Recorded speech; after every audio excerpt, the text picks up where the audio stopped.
위창자 운동 조절의 두 번째, 외인성 운동 조절에 대해서 설명하겠습니다.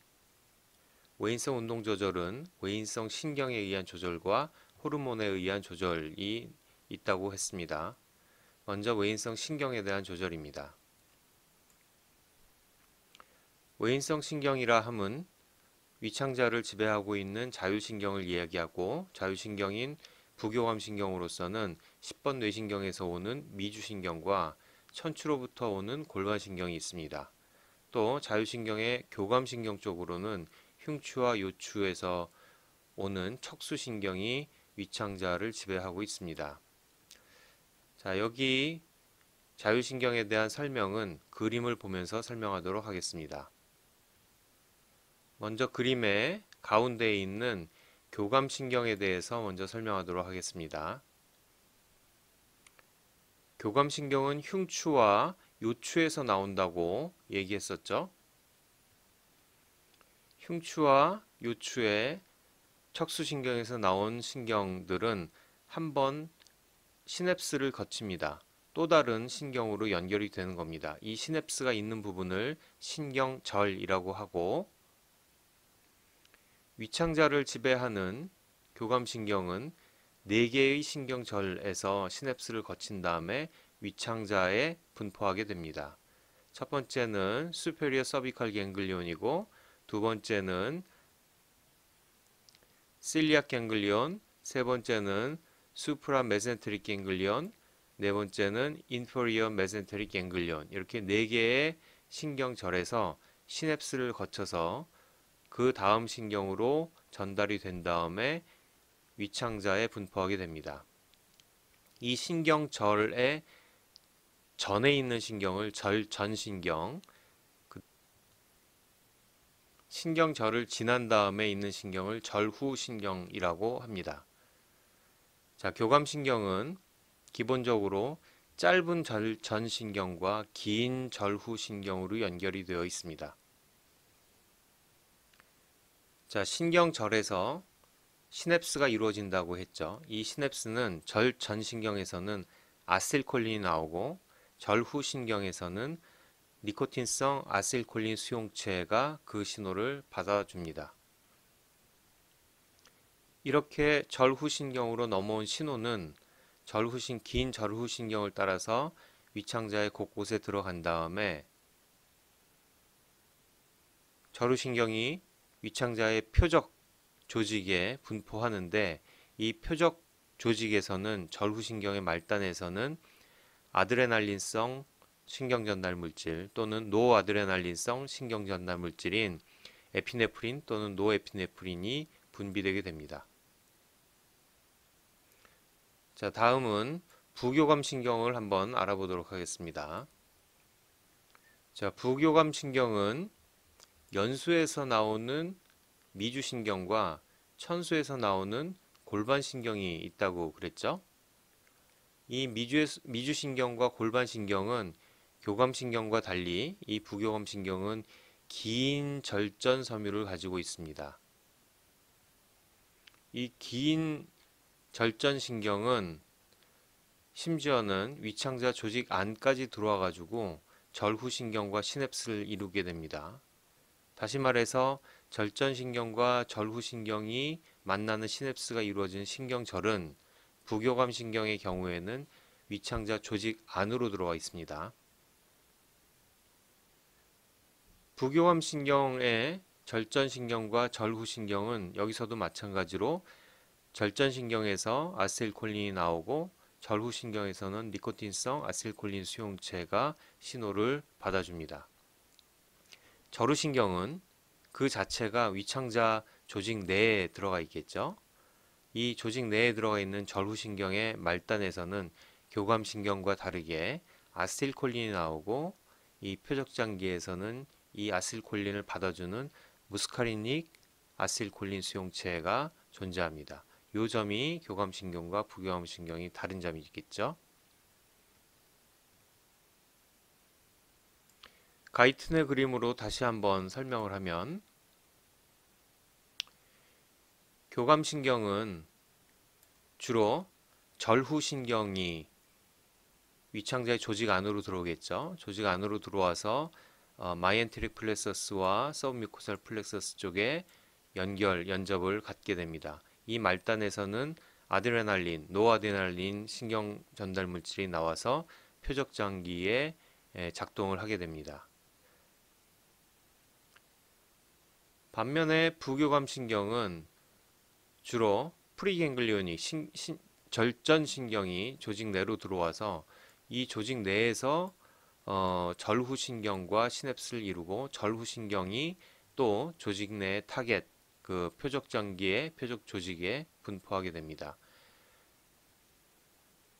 전반적으로 부교감신경의 활성을 보이는 경우에는 대부분 위창자가 수축을 하고 또 분비를 하게 됩니다. 교감신경의 활성을 보이는 경우에는 수축이 전반적으로 감소하는 그런 양상을 보이지만, 교감신경 활성은 위창자 조직 내에 아드레날린성 수용체가 어떤 거를 가지고 있느냐에 따라서 매우 다른 기능을 보일 수 있습니다. 그래서 각 위창자의 부분을 설명할 때 다시 한번 언급을 할 겁니다.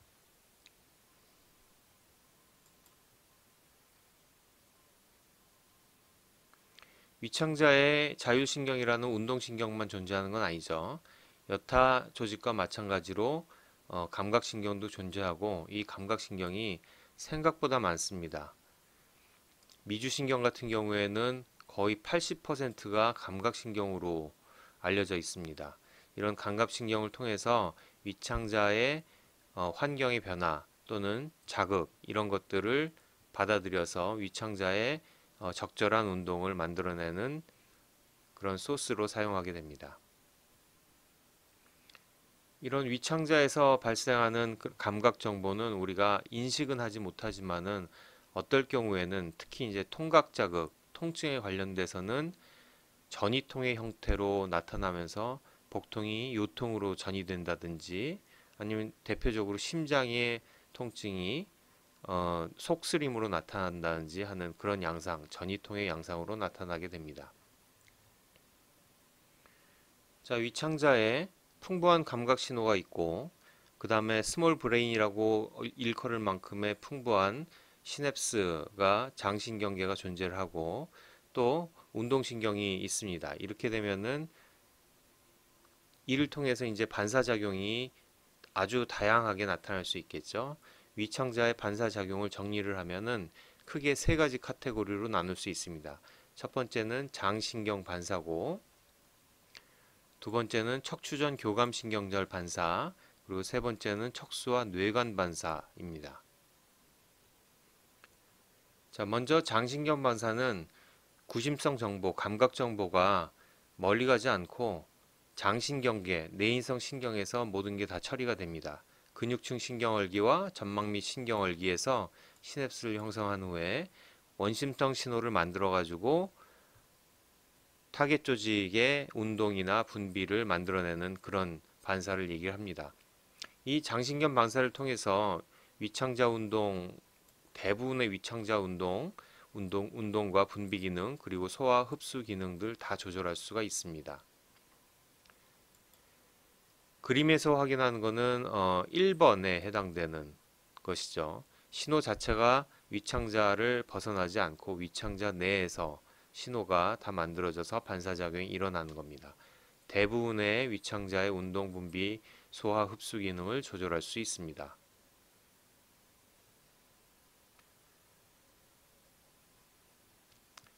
두 번째는 척추전 교감신경절 반사입니다. 위창자에서 발생하는 구심성 정보, 감각 정보가 교감신경의 감각 신호를 타고 와서 교감신경절에 와서 시냅스를 이룬 다음에 운동 신호를 만들어내서 표적장기에 운동 정보를 보내는 것을 얘기합니다. 이런 반사작용을 통해 가지고 발생하는 게 대표적인 게 위의 자극이 큰 창자의 운동을 촉진하는 위결장 반사, 또 작은 창자와 큰 창자의 자극이 위의 운동을 억제하는 장위 반사 또는 결장 회장 반사는 결장의 운동 자극이 회장의 운동을 억제하는 반사, 이런 반사들이 척추전 교감신경절 반사에 속합니다. 자, 식사를 했더니 장이 꿈틀꿈틀 움직이기 시작하는 것, 식사를 해가지고 음식물이 위장에 가니까 위장의 자극에 의해서 위운동이 발생을 하면은 대장의 운동도 발생을 하는 그런 거를 위결장 반사라고 합니다. 반면에 위장에서 열심히 운동을 해가지고 음식물을 십이지장으로 위산이 많은 음식물을 십이지장으로 보내면 십이지장은 깜짝 놀라서 위장의 움직임을 억제하는 이게 이제 장위 반사입니다. 이런 식으로 해석할 수 있습니다. 세 번째 반사작용은 뇌와 척수를 사용하는 반사작용을 얘기합니다. 척수와 뇌를 사용하면 조금 더 고차원적인 반사활동을 만들어낼 수가 있습니다. 예를 들어 위장에 유해한 자극이 아주 강하게 됐을 때 토를 하게 되는데 토를 할 때는 복근을 수축해서 복압을 높이는 그런 작용까지 만들어질 수가 있겠죠. 이런 식으로 좀 더 고차원적인 반사와 작용을 만들어낼 수 있습니다. 배변 반사도 마찬가지입니다. 배변 반사도 직장에서 신호가 척수로 전달되면은 큰 창자와 직장의 수축이 일어날 뿐만 아니라 복근의 수축 반응까지도 야기합니다. 위창자 운동 조절의 외인성 요인 두 번째, 내분비에 의한 조절에 대해서 얘기하겠습니다. 세포와 세포 간의 소통에는 대부분 화학적 물질을 사용한 화학적 소통이 대부분입니다. 이 화학적 소통에는 크게 자가분비, 주변분비, 내분비 세 개로 나눕니다. 이 중에 지금 얘기할 것은 내분비에 의한 화학적 소통을 얘기할 겁니다. 내분비는 세포에서 분비된 신호전달 물질이 혈류를 타고 전신으로 퍼져서 먼 거리에 있는 세포 또는 전신에 있는 모든 세포에 영향을 끼치는 것을 내분비라고 하죠. 그래서 이런 내분비 신호 전달 물질을 호르몬이라고 얘기를 합니다. 자, 위창자 상피세포 중에 일부 상피세포는 이런 호르몬, 신호 전달 물질을 분비하는 세포가 있습니다. 이런 호르몬을 분비하는 세포를 장 내분비 세포, 엔테로 엔도크라인 셀이라고 부릅니다. 이 장 내분비 세포는 상피세포죠. 상피세포로서 세포의 첨부막 쪽은 창자관 쪽으로 향하고 있어서 창자관 내에 환경 변화 또는 음식물의 자극 같은 거를 감지를 하고 첨부막의 반대쪽 바닥 측면막 쪽에는 혈류 또는 세포 간질에게 접해 있어서 그쪽으로 화학 전달 물질, 즉 호르몬을 분비하는 그런 기능을 갖고 있습니다. 그림으로 살펴보면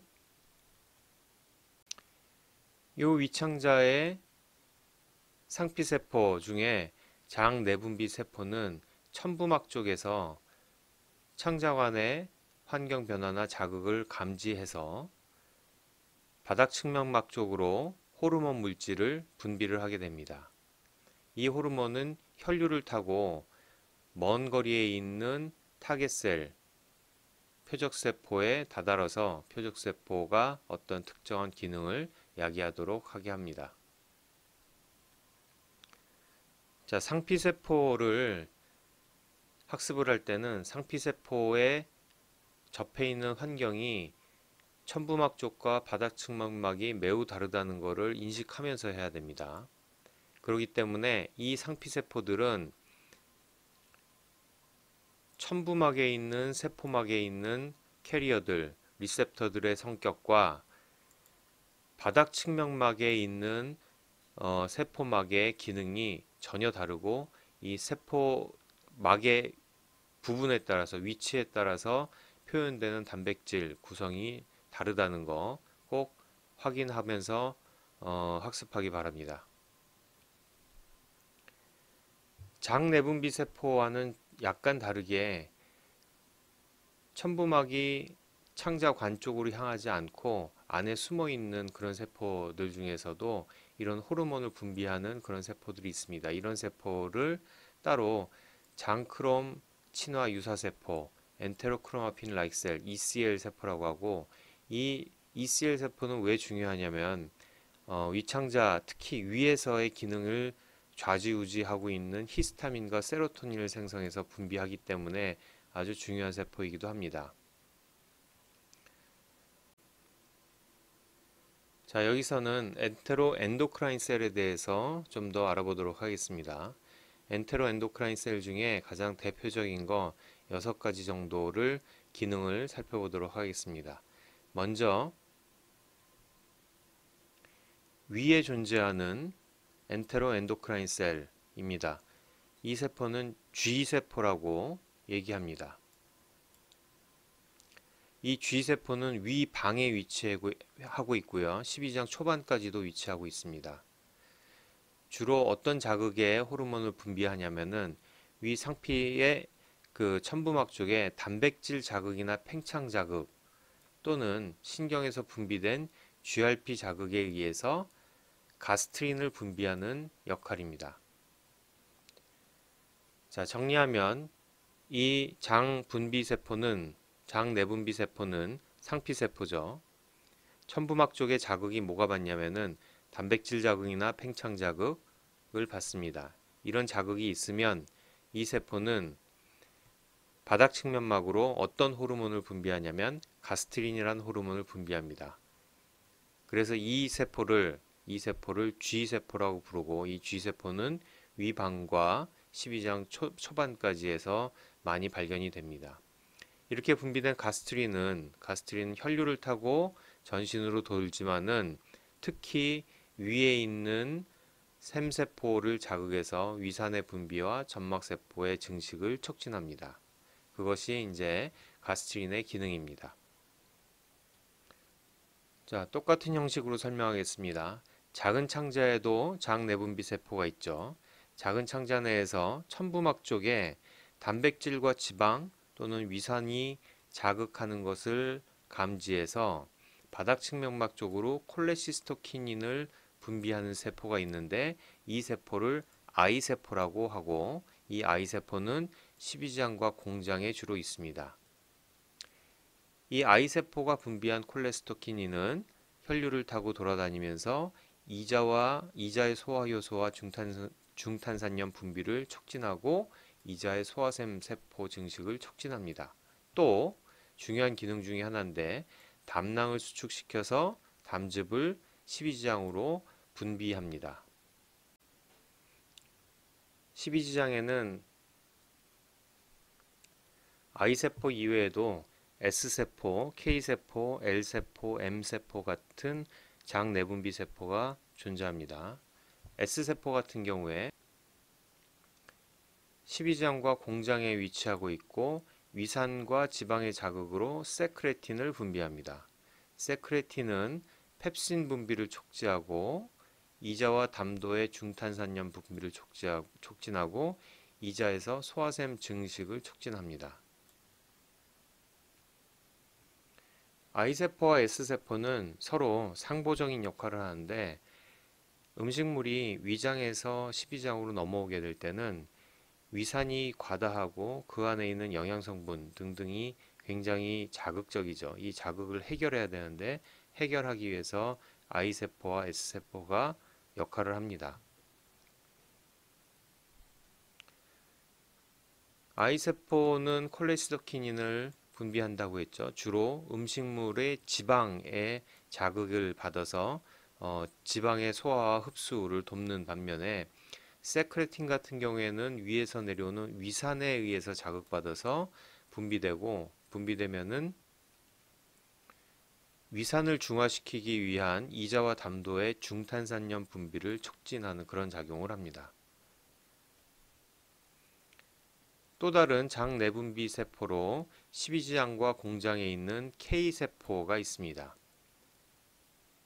K세포는 처음 발견될 때는 음식물이 12지장으로 넘어오면 그 미즙의 자극에 의해서 K세포에서 위억제 펩티드를 분비를 하고, 이 위억제 펩티드는 위운동과 위산의 분비를 억제하는 호르몬이다라고 알려졌었습니다. 하지만 좀 더 연구를 진행하다 보니까 이렇게 위의 운동을 억제하는 것보다 더 낮은 농도의 GIP가, 위억제 펩티드가 이자의 인슐린 분비를 촉진하는 것으로 알려졌습니다.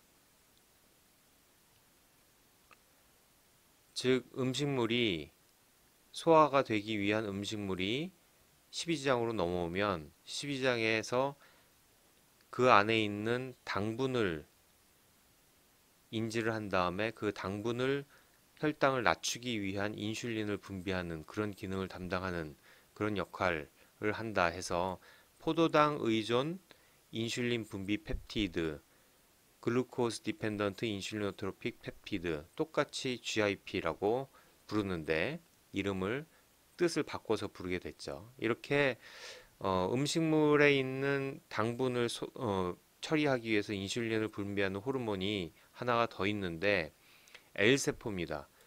십이장과 공장에 있는 이 L세포는 글루카곤 라이크 펩타이드 1, GLP-1이라는 호르몬을 분비하는데 이 GLP-1은 GIP보다 훨씬 더 강력하게 인슐린 분비 작용을 합니다. 최근에 이제 당뇨병을 치료하는 신약 개발의 표적이 되고 있죠. 자, 이런 GIP와 GLP를 합쳐서 인슐린을 증가시키는 호르몬이다 해서 인크레틴이라고 합쳐서 부릅니다. 자, 마지막으로 모틸린이라는 호르몬인데요. 이 모틸린이라는 호르몬은 공장의 M세포에서 분비됩니다. 근데 좀 특이한 것은 공복대에 나옵니다.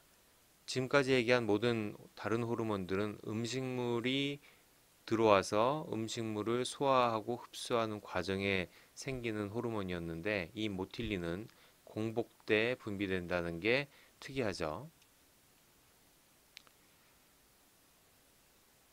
공복 시에 90분에서 100분 간격으로 이제 모틸린이 분비가 되고 이 분비된 모틸린은 위창자의 운동을 증가시키는 것으로 그렇게 생각하고 있습니다. 이게 공복 시에 모틸린에 의해서 위창자의 운동이 증가하는 것은 위창자의 식간 이동 운동, 인터다이제스티브 마이그레이팅 컨트랙션 또는 이주성 운동 복합체라고 부릅니다. 이런 이주성 운동 복합체 운동에 의해서 식간에 이제 위창자가 깨끗하게 비워지는 거죠. 자, 여기서 소개한 거는 6가지 정도의 위창자 호르몬을 설명을 했죠. 6개뿐만 아니라 훨씬 더 많고 지금 현재 굉장히 많은 부분들이 연구되면서 새롭게 밝혀지고 있는 호르몬들이 많습니다. 대부분 다 대사, 섭식, 기분, 각성 등 여러 가지 다양한 인체 반응을 야기하는 것으로 알려진 아주 중요한 호르몬이고 지금 매우 핫한 분야이기도 합니다. 지금 얘기한 호르몬들을 간단하게 정리한 표입니다. 이 표에 거의 모든 것이 다 나와 있습니다. 자, 첫 번째 가스트린을 분비하는 셀은 G셀입니다. 위에 방이나 듀오데넘까지 퍼져 있죠. 프로테인 자극과 디스텐션 자극에 의해서 분비가 됩니다. 분비가 되면은 가스트릭 애시드 시크리션과 뮤코사 점막의 증식을 촉진합니다.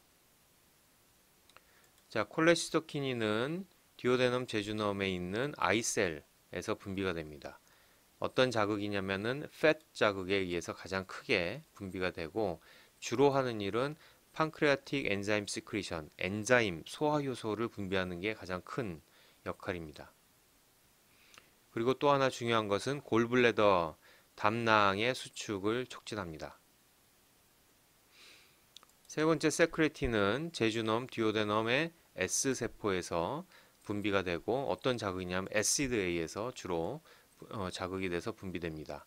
이 애시드에서 반응하기 때문에 보통 판크레아스나 빌리아리 바이카보네이트 시크리션, 중탄산염을 분비해서 애시드를 중화시키는 역할이 가장 큰 역할이겠죠. 또 인크레틴으로서 중요한 호르몬 GIP와 글루카곤 라이크 펩타이드 1입니다. GIP는 가스트릭 인히비터리 펩타이드라고 했는데 이름이 바뀌어서 글루코스 디펜던트 인슐리노트로픽 펩타이드라고 했죠. 모두 다 GLP-1과 마찬가지로 프로테인과 팻 자극에 의해서 또는 카보하이드레이트 자극에 의해서 인슐린 분비를 촉진하는 셀로 제주넘의 듀오데넘에 있는데 K셀에서 GIP, L셀에서 글루카곤 라이크 펩타이드 GLP-1을 분비합니다. 마지막으로 모틸린은 듀오데넘과 제주넘의 M셀에서 분비하고 무슨 자극에 의해서 분비되는지 모릅니다. 공복에 나오고 90에서 120분 간격으로 주기적으로 분비된다고 했습니다. 이렇게 해서 나온 분비된 모틸린은 위장관의 운동을 촉진시키는 그런 역할을 해서 공복 사이에 위창자를 깨끗하게 비우는 역할을 한다고 얘기했습니다. 표를 간단하게 다시 한 번만 설명하겠습니다. 가스트린은 가장 중요한 자극이 프로테인의 자극입니다. 그래서 가장 중요한 역할은 가스트릭 애시드 시크리션이 가장 중요합니다. 콜레시스토키닌은 팻 자극이 가장 중요합니다. 그래서 가장 중요한 역할은 판크레아틱 엔자임 시크리션과 골블래더 컨트랙션 두 개가 가장 중요합니다. 세크레틴은 가장 중요한 자극은 애시드입니다. 애시드에서 분비된 세크레틴은 주로 판크레아스와 빌리아리에서 나오는 바이카보네이트 시크리션의 역할에 가장 중요합니다. GIP는 프로테인 자극, 글루카곤 라이크 펩타이드 1은 카보하이드레이트 자극에 의해서 나오고 둘 다 인슐린 분비를 촉진합니다.